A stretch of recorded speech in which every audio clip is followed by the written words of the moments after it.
হুজুরে প্রথমে আপনার নামাজ পড়ছে, এশারের নামাজ পড়ছে উত্তর পশ্চিম চন্নাবাদ 9 নং ওয়ার্ড এনামুল হক নোমানী রহমতুল্লাহ আলীর মাদ্রাসার উনি শিক্ষক আর বোলা আলিয়ার মুহাদ্দিস সাহেব।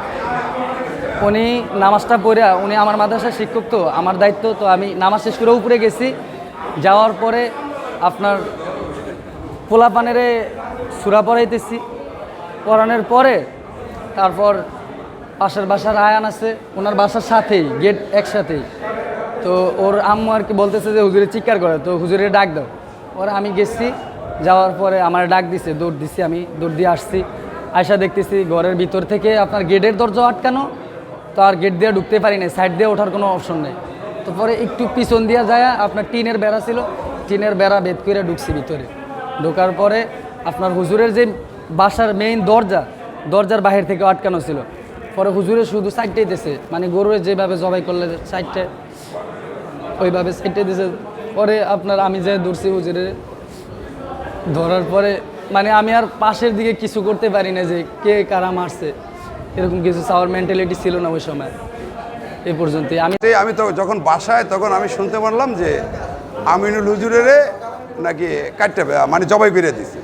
কে বা কাহার আমি তা জানি না, তবে শুধু আমি এতটুকু বলবো, ওর চেতে ভালো ছেলে আমার এই 55 বছর বয়সে আমি চন্নাবাদে আজও দেখিনি।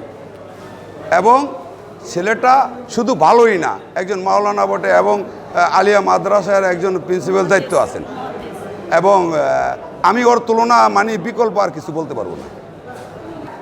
বিশেষ করে এই খুনটার এইরকম একজন দিলদার এবং আলেমের যদি বিচার না হয়, তাহলে ব্যক্তিগতভাবে আমি এদেশের নাগরিক হিসাবে এটা বলতে বাধ্য যে আসলে আমাদের দেশে কোনো আইন বলতে কিছু নেই, বিচার বলতে কিছু নেই।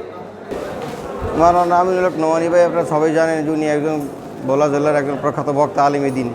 উনি ভোলা দারুল হাদিস কামিল মাদ্রাসার মুহাদ্দিস, তখন আমাদের স্থানীয় একজন আলিমে দিন। আমরা ওনাকে শ্রদ্ধার সাথে সবসময় দেখতাম। নোমানী ভাইয়ের সাথে কারোর সাথে কখনো দেখতাম না কোনো বাদ বিতর্ক বা কথা কোনো কাটাকাটি বা হাসি মুখে, সবসময় হাসি মুখে আমাদেরকে স্নেহ ভালোবাসা মমতা দিয়ে আমাদেরকে মানুষ করছে।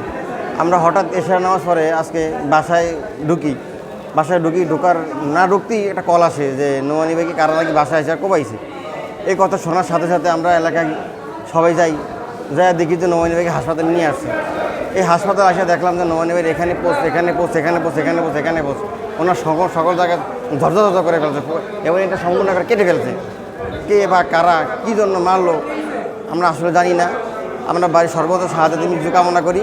আপনাদের কাছে আমরা আবেদন, ভাই যাতে তদন্তের মাধ্যমে এই দোষী যারা ভাইকে হত্যা করেছে তার কঠোর বিচার চাই এবং যাতে এটা আমরা বিচার পাই। আমরা ওই যে আমিরুল হক নোমানী, যে আমাদের উপজেলা মসজিদের খতিব, ওনার একটি ইনসিডেন্ট হয়েছে যে ওনাকে দুর্বৃত্তরা ওনার বাসায় আক্রমণ করছে। এই সংবাদ পেয়ে আমরা ঘটনাস্থলে এসেছি।